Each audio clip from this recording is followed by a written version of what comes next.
Hello guys, আমি এখন দাঁড়িয়ে আছি আমাদের বেতবাড়ি তথা নাজিরপুর উপজেলার 6 নং নাজিরপুর ইউনিয়নের বেতবাড়ি গ্রামে। এখানে মকর সংক্রান্তিতে পৌষ মেলা মেলে এবং এখানে হাজার হাজার পুণ্যার্থী এই মেলায় উপস্থিত হয় এবং এখানে সমস্ত দিন ব্যাপী অনুষ্ঠান হয়, খিচুড়ি প্রসাদ হয় এবং এখানে একটি শতবর্ষী বৃক্ষ রয়েছে এবং এই শতবর্ষী বৃক্ষ এখানে অলৌকিক অনেক ঘটনাই রয়েছে। আজকে একটা এবং খুব সফল একটা অলৌকিক ঘটনা ঘটেছে এবং প্রত্যক্ষদর্শী হাজার হাজার মানুষ আজকে এর সাক্ষী। অত্র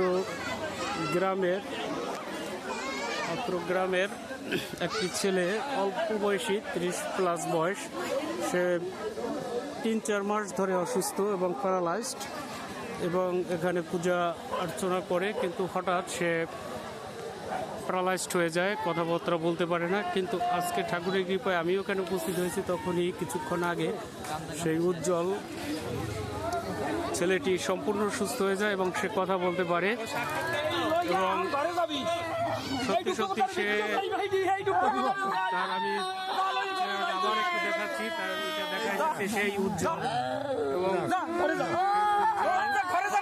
একটু হরিবোল দিয়ে দেয়, হরিবোল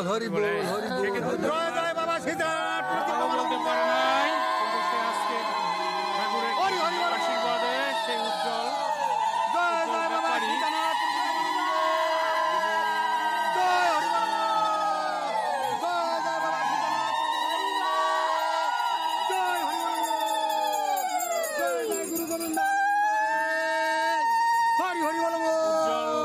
উজ্জ্বল ব্যাপারী এখন সম্পূর্ণ সুস্থ। সে ঠাকুরের নাম করতেছে, হরিবোল দিতেছে।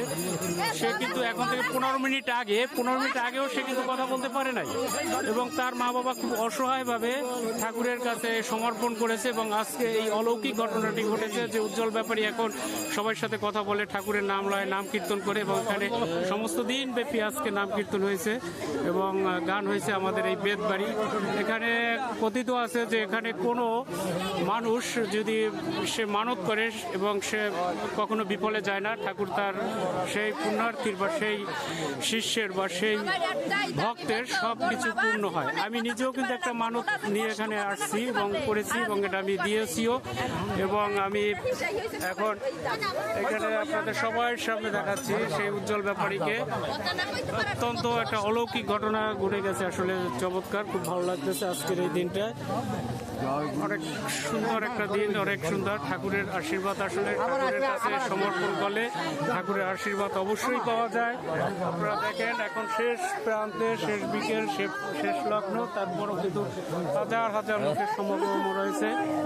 আমি উজ্জ্বলরে আবারও দেখাচ্ছি আজকের এই অলৌকিক ঘটনার সবাই সাক্ষী এবং ঠাকুর কিন্তু সবাই কথা শুনেন, ঠাকুর সবাই সর্বজন এবং ঠাকুরের সেই নিবেদন বা ভক্তি নন্দ মনে যদি ডাকা হয় অবশ্যই ঠাকুর শুনবেন এবং সেই ঠাকুর কিন্তু আজকের কথা শুনেছেন। আমরা তারই এক অলৌকিক সাক্ষী, সবাই আসলে খুব খুশি। ধন্যবাদ সবাইকে এবং এখানে আসবেন প্রতি বছর পৌষ মেলায়, এই আশাবাদ ব্যক্ত করছি। ধন্যবাদ সবাইকে।